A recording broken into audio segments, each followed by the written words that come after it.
We in this part of the world have a challenge to find ways of comprehensively and permanently eradicating illicit trafficking in small arms and light weapons, because I am persuaded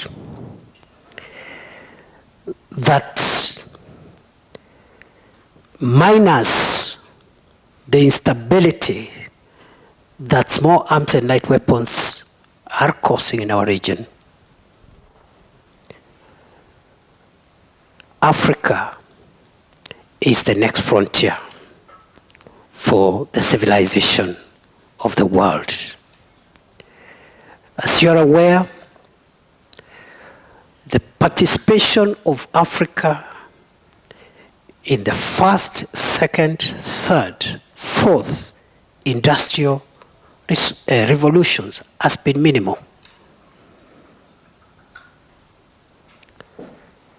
And one of the reasons, among others, why our participation and contribution in impacting the world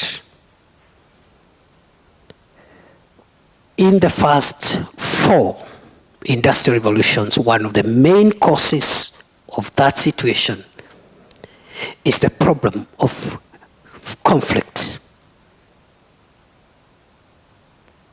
violence, and instability, whose main fuel is small arms and light weapons in the hands of criminals and other unauthorized organizations and persons.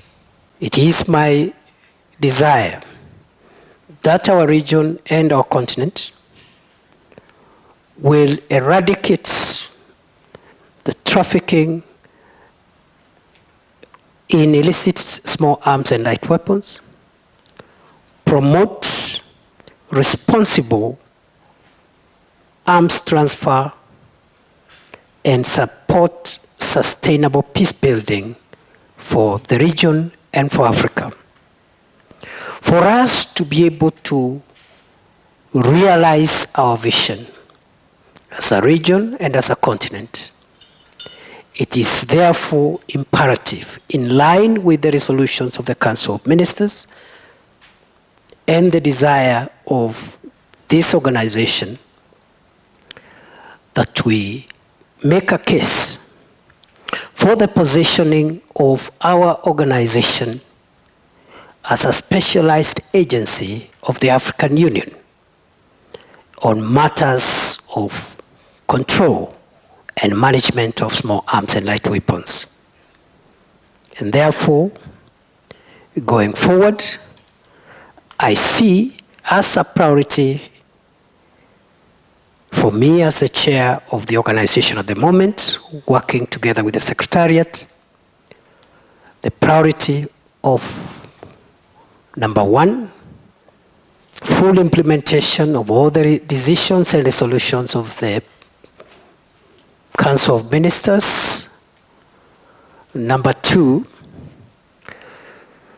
engagement with the member states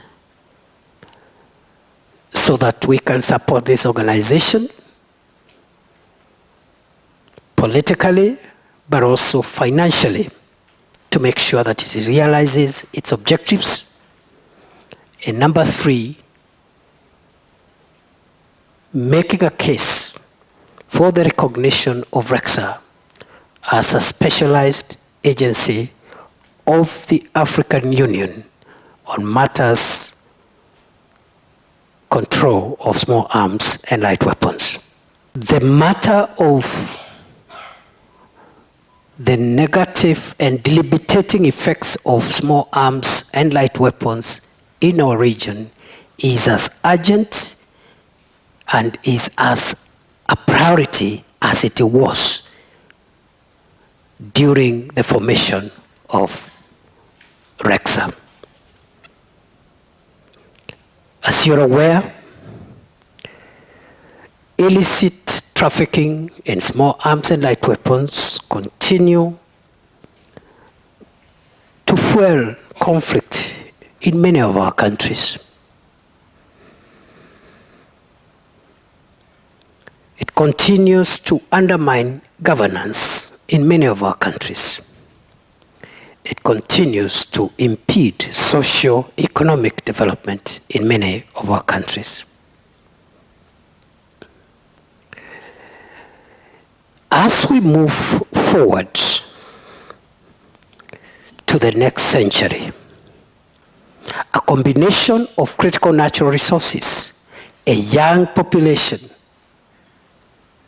and arable land only requires one item to catalyze Africa's movement to the next frontier. And that catalyst is peace and stability. I am persuaded, therefore, that if we stabilize our region and our continent, the future of the world lies in Africa. I am persuaded that if we make our countries peaceful and stable for local and foreign investment, and for innovation, and for productivity, so that we don't waste time as Africans killing each other and destroying ourselves and our infrastructure, I am persuaded the future of the world is in this continent. And therefore, I am looking forward to a commitment from each and every member state in this generation to turn around the fortunes of our region and the fortunes of Africa. And I dare say, with a stable continent where there is peace, stability, democracy, Africa will play a decisive role in the advances that the world is making towards the next industrial revolution.